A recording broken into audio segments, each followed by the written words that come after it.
I am joined here in Denmark by a woman who's just reached the World Cup singles final once again. The legend is Deta Hedman. Deta, how are you? I am good, thank you very much. Now, you just played that final against Bo, runner-up this time round, but when you went on the stage to collect your medal at the end, you were delighted. Obviously, the walk-on song was a good fun one to come on to, but was the happiness performance-related? Was it the fact you were in the final? What was making you so happy? Basically, 2 years ago, I was in the final, which I lost to Mikuru. And as I've been saying to everybody, I'm nearly 64.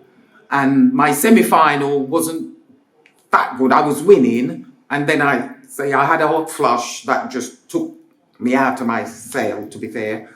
And once I got over that hurdle, and I was playing Bo in the final, I just thought, you know what, Bo is playing superbly. And in my head and myself, I just thought, put up a good performance. And of course you want to win. It doesn't matter how good anybody are. If you get on that stage and you think you're going to lose, don't bother. And to me, I just thought, if you're going to beat me, I'm not going to try and make it easy. I will do as hard as I can. And you know what? I like to think it was a good game. And yeah, I was just ecstatic. Really just got through the semis and being there, having a good game. And yeah, just basically I'm an happy person most of the time anyway. We had a pretty full venue here in Denmark for the finals last night when you played in the pairs, and also today. What did you make of the atmosphere here in Denmark? Oh my God, I thought it was absolutely brilliant. Because as I was sitting there, young Jensen, who just won the boys' final, I just said to him, look around you. I said, look how full the venue is. I just said to him, isn't that fantastic? And he just went, oh my God. He went, and we were both just like, you know.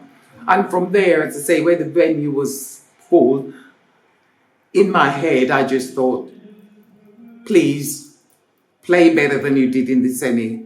Don't disappoint them. It doesn't matter who win or lose. We're here representing England for first and foremost, and just put a good game on. Absolutely. Now, one venue you will be playing in this December, you'll be back at Lakeside.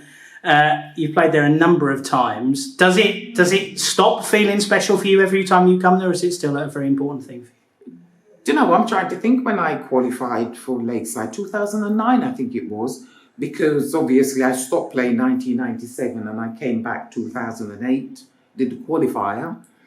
And I remember doing the qualifier, I think it was in Bridlington, up north, or Hull, I think it was. And I remember saying to Paul, I don't ever want to go through the qualifier, because any man, woman who gets through that qualifier, oh my God, something special. And it took everything out of me. So basically from then when I did the qualifier, which was myself and Rhiannon O'Sullivan, and I've been doing the tour again, as you know, and I've lost 3 times in the final, and 3 times I was winning. And then the rest of the time, when I don't get anywhere, I get bashed up. And do you know what? When we get to Lakeside, I will be 64, and I'm just going to go there, and what will be, will be. It will be very difficult for me this year, and I tell you for why.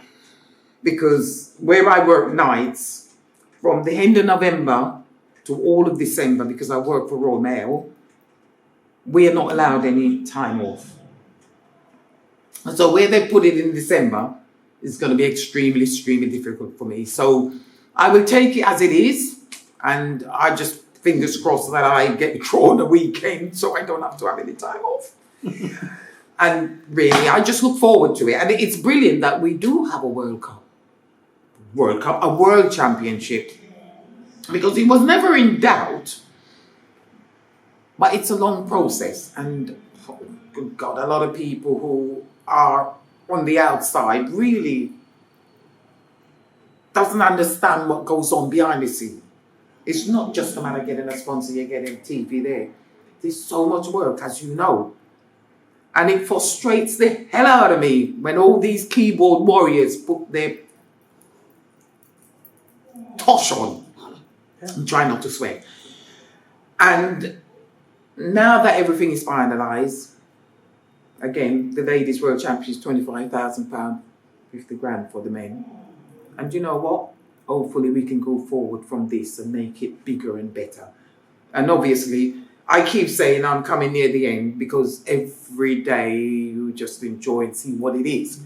We don't know what tomorrow brings.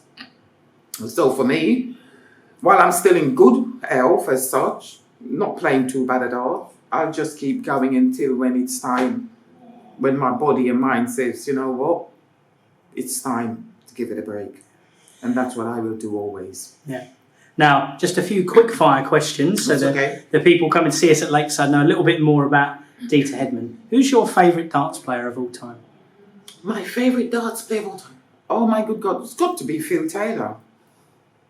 No one else. You know, I'm not saying there isn't any. I mean, Van Gerwen is fantastic. Going back in the days, Andy Fordham, Steve Beaton, who's still going. As I said, I keep going on that I'm that old.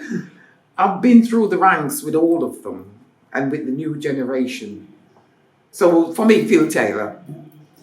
What's your favourite memory from Lakeside? My favourite memory? Oh my God. 1-3-2 out against... Actually, it's a Danish girl. And she will kill me. Oh, that's my favourite moment, to be honest with you.